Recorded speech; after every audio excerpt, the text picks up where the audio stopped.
So this is a quick video demonstrating how to create a basic histogram using R. So once I'm in RStudio here, what I first need to do is to get some data. Here I'm just going to create some fake data.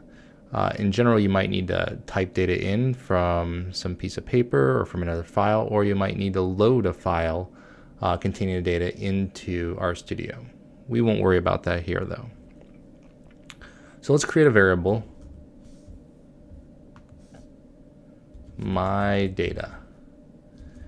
And I'm going to store in that a series of numbers. So I use the C command for concatenate to create a list or vector of values. And I'll choose 12, 23, 11, 5, 8, 18, 21, 34, 17, 12, 8. One more to have an even number. Let's try 17. Okay, you can see up here that my data has shown up. It is a vector of length 12. There are 12 values in it. To see my data again, I can look at my data. There are all 12 values. I also determine the length of this vector by typing in length my data. 12.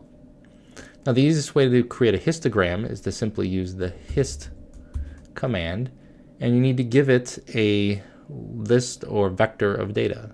So I'm going to use my data here. And over here on the right, I have a histogram of my data. R automatically chooses the number of classes and the width of said classes. On the vertical axis, by default, I get a frequency or count of values. Now we can modify this a little bit. First, let's perform some labeling.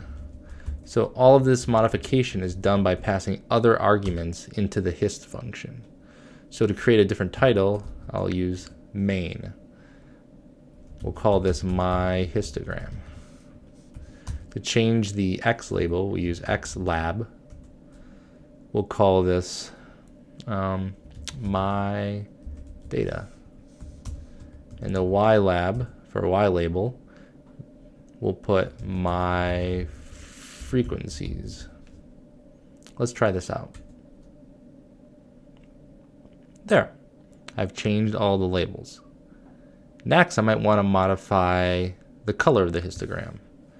So if I arrow up while over here in the workspace, or in the console I should say, I will get my previous command, and now I'll pass an argument called col, or short for color.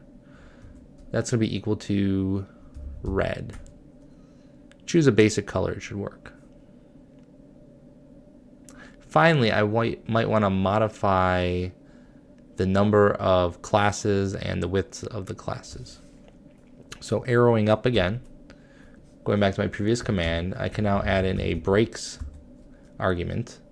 And now I have to give it a list. So I'm going to use the C command always to create a list. And maybe I want them to happen every 4. 0, 4, 8, 12, 16, 20, 24, 28, 32,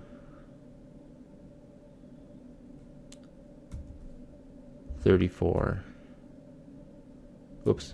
36, 40. There we go. I've now modified my histogram. Do note that by default, if I want to know whether or not R will include a lower endpoint or an upper endpoint, I can type in $hist to go to the help command.